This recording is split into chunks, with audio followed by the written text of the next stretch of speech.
આગામી 5 જૂનના રોજ દેશના વડાપ્રધાન નરેન્દ્ર મોદી સુરતમાં આવવાના છે અને વિવિધ વિકાસના કાર્યોનું લોકાર્પણ કરવાના છે। આ અંગે આજે કેન્દ્રીય જળશક્તિ મંત્રી સી.આર. પાટીલ અને ગૃહ રાજ્યમંત્રી અને ડેપ્યુટી સીએમ હર્ષ સંઘવીની અધ્યક્ષતામાં એક બેઠક મળી હતી।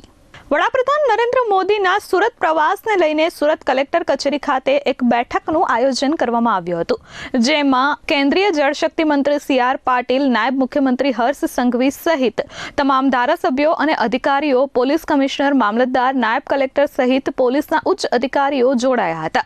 આ બેઠકમાં પીએમના પ્રવાસને લઈને તમામ આયોજનો અંગે ચર્ચાઓ કરવામાં આવી હતી। આ સાથે તંત્ર દ્વારા તમામ મુદ્દાઓને લઈ વિગતવાર ચર્ચાઓ થઈ હતી। માનનીય પ્રધાનમંત્રીશ્રીનું સુરતની ધરતી પર ફરી એક વખત આગમન થઈ રહ્યું છે અને તેમના આગમનને લઈને ખૂબ જ ઉત્સાહ જોવા મળી રહ્યો છે। સૌપ્રથમ તો માનનીય પ્રધાનમંત્રીશ્રીની જે મુલાકાત છે તેનું એક ખાલી નાનું વિવરણ આપીશ। માનનીય પ્રધાનમંત્રીશ્રી 5 જૂન 2026ના રોજ બપોરે 2 વાગે સુરત એરપોર્ટ ખાતે આવશે અને સૌપ્રથમ એમની જે મુલાકાત છે તે હજીરા ખાતે એક પ્લાન્ટમાં થવાની છે, જેમાં લગભગ 45 મિનિટ સુધી એ પ્લાન્ટની મુલાકાત કરશે।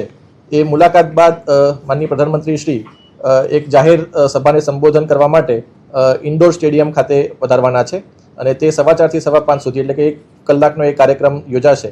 આ કાર્યક્રમમાં 18,000 કરોડથી વધુના સરકારના વિવિધ વિભાગોના મહત્વના પ્રોજેક્ટના ખાતમુહૂર્ત અને લોકાર્પણનું ત્યાં થવાનું છે અને ત્યારબાદ માનનીય પ્રધાનમંત્રી શ્રી અત્રેથી સુરત ખાતેથી આગળ પ્રસ્થાન કરશે। આ જે સમગ્ર કાર્યક્રમ છે તેની તૈયારીના ભાગરૂપે આજે એક મિટિંગ યોજવામાં આવી હતી, જેમાં માનનીય નાયબ મુખ્યમંત્રી શ્રી, માનનીય યુનિયન મિનિસ્ટર શ્રી તેમજ MP, MLA, મેયર શ્રી તમામ હાજર રહ્યા હતા। માનનીય કમિશનર, પોલીસ કમિશનર શ્રી અને મ્યુનિસિપલ કમિશનર શ્રીએ પણ આમાં અમને માર્ગદર્શન આપ્યું હતું। તો જે તૈયારી અમે માનનીય પ્રધાનમંત્રી શ્રી જે આગમન થઈ રહ્યું છે તેમાં જે તૈયારીઓ છે તેના ભાગરૂપે આજે અલગ અલગ અમને સજેશન્સ મળ્યા હતા। એમાં મુખ્ય 2 વસ્તુ ઉપર અમારો ફોકસ રહેવાનું છે, જેમાં એક સ્વચ્છતા અભિયાન। અત્યારે આમ આપણે જાણીએ છીએ કે સ્વચ્છ ભારત અભિયાન સમગ્ર દેશમાં ચાલી જ રહ્યું છે અને સુરત મહાનગરપાલિકામાં પણ આ કામગીરી ખૂબ જ સારી રીતે થઈ રહી છે અને જાણીએ છીએ કે સુરત આમાં નંબર 1 પણ દેશમાં છે। પણ આ કામગીરીને વધુ સારો વેગ મળે અને તેમાં વધારેમાં વધારે લોકો જોડાય, સામાજિક સંસ્થાઓ જોડાય, આપણા તમામ પ્રકારના અધિકારીઓ, કર્મચારીઓ જોડાય, તે પ્રમાણેના આપણા કાર્યક્રમો આગામી દિવસોમાં કરવા જઈ રહ્યા છીએ। એટલે એના માટે અમને માર્ગદર્શન મળ્યું અને એનું આપણે આખું આયોજન કેવી રીતે કરવું એનું અમને માર્ગદર્શન આજે મળ્યું હતું।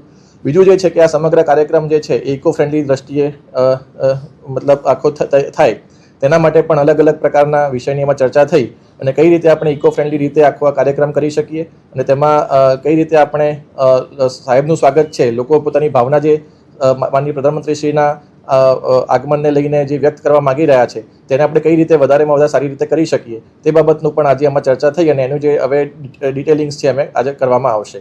આ અંગે સુરત જિલ્લા કલેક્ટર તેજસ પરમારે નિવેદન આપતા કહ્યું કે 5 જૂને બપોરે 2 વાગે વડાપ્રધાન નરેન્દ્ર મોદી એરપોર્ટ આવશે, ત્યારબાદ 45 મિનિટ હજીરાના એક પ્લાન્ટની મુલાકાત લેશે અને ત્યાર પછી 1 કલાક જાહેર સભાને સંબોધન કરશે, જેમાં 18,000 કરોડના અલગ અલગ પ્રકલ્પોનું ખાતમુહૂર્ત થશે। ઇન્ડોર સ્ટેડિયમ ખાતે પણ એક વિશેષ કાર્યક્રમનું આયોજન કરવામાં આવ્યું છે। પીએમના પ્રવાસને લઈને સ્વચ્છતા અભિયાનને હાલ પ્રાધાન્ય આપવામાં આવી રહ્યું છે। આ ઉપરાંત સામાજિક સંસ્થાઓ તેમજ તંત્ર સાથે મળીને સ્વચ્છતાનો કાર્યક્રમ કરે તે બાબતે આયોજન થશે। પીએમ મોદીના કાર્યક્રમ ઇકો ફ્રેન્ડલી રીતે થાય તે રીતનું આયોજન કરવામાં આવી રહ્યું છે। હજુ એની કોઈ માહિતી મળી નથી, પણ જે સમગ્ર કાર્યક્રમ છે એ ઇકો ફ્રેન્ડલી દ્રષ્ટિએ થાય તે પ્રમાણે આયોજન કરવાનું અત્યારે અમારું આયોજન છે। પ્રોગ્રામ જે છે એ મેં કીધું એમ 45 મિનિટનું ત્યાં હજીરામાં છે અને બાકી 1 કલાકનો કાર્યક્રમ છે, પબ્લિક ફંક્શન અહીંયા ઇન્ડોર સ્ટેડિયમ ખાતે છે। નહીં, તૈયારી આમાં ઓલરેડી ચાલુ થઈ ગઈ છે, એટલે આમાં તમામ પ્રકારની તૈયારીઓ શરૂ થઈ ચૂકી છે। ઇન્ડોર સ્ટેડિયમમાં પણ અમારી જે તૈયારીઓ છે તૈયાર થઈ ચૂકી છે અને કઈ લોકો જે પ્રમાણે આમાં ભાગ લેવાના છે તેની પણ અમારી તૈયારીઓમાં શરૂ થઈ ચૂકી છે। Bureau report S24 news, Surat.